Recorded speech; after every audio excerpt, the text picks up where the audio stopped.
Corona या आजाराचे संकट दिवसागणिक उग्र बनत चालले आहे। त्यातून आता कोरोना योद्धा म्हणून काम करणारे पत्रकार देखील बाधित होत आहे। 500 पेक्षा अधिक पत्रकारांना कोरोनाची लागण झाली असून 25हून अधिक पत्रकारांचा यात मृत्यू झाल्याने आरोग्य मंत्री राजेश टोपे यांनी पत्रकारांच्या कुटुंबियांना 50 लाख रुपये मदत करण्याची घोषणा केली आहे।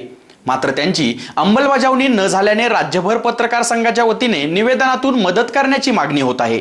बुलढाणा येथील कार्यक्रमात आरोग्य मंत्री राजेश टोपे यांनी पत्रकारांना कोरोना योद्धा संबोधले असून या संकट काळात पत्रकारांचा कोरोना आजारामुळे मृत्यू झाल्यास त्यांच्या कुटुंबियांना शासनाच्या वतीने 50 लाख रुपयांची मदत करण्याची घोषणा केली असून आतापर्यंत राज्यात सुमारे 500हून अधिक पत्रकारांना कोरोनाची लागण झाली आहे। 50हून अधिक जणांवर उपचार सुरू आहेत तर 25हून अधिक पत्रकारांचा कोरोनामुळे मृत्यू देखील झाला आहे। असे असताना मृत पत्रकारांच्या कुटुंबियांना शासनाची मदत अद्यापपर्यंत पोहोचणं झाल्याने राज्यभर विविध पत्रकार संघाच्या वतीने शासनाला निवेदन देऊन सदरील मदत लवकरात लवकर पोहोचवावी अशा आशयाचे निवेदन देण्यात येत आहे।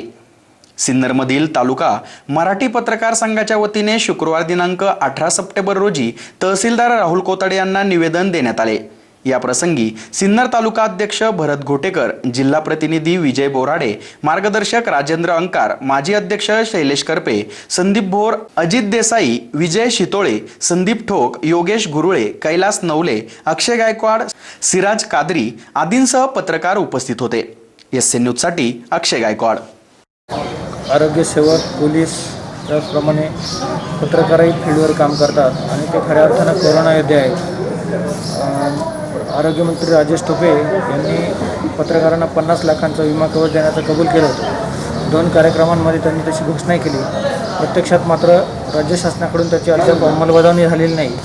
राज्यात बरेचसे पत्रकार कोरोनाबाधित आहेत, त्यांना बेड मिळत नाही आहे, ऑक्सिजनची सुविधा उपलब्ध होत नाही। तसेच पांडुरंग रायकर आणि आणखी एका पत्रकाराचा मृत्यू पण झाला आहे। पण प्रत्यक्षात 50 लाखांचं जे विमा कवच शासनाने जाहीर केलं आहे ते त्यांना किंवा त्यांच्या कुटुंबियांना अद्याप प्राप्त झाले नाही।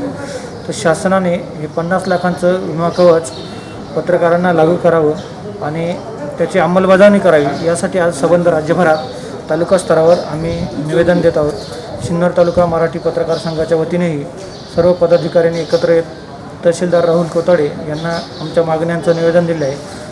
त्यांनी राज्य शासनाकडे आमची मागणी पोहोचवण्याचं मान्य केलं आहे। यापुढे राज्य शासनाने दखल घ्यावी आणि पत्रकारांना आरोग्य विम्याचं कवच लागू करावं, 50 लाखांचं विमा संरक्षण द्यावं असे मी सिन्नर तालुका मराठी पत्रकार संघाच्या वतीने मागणी करतो। धन्यवाद।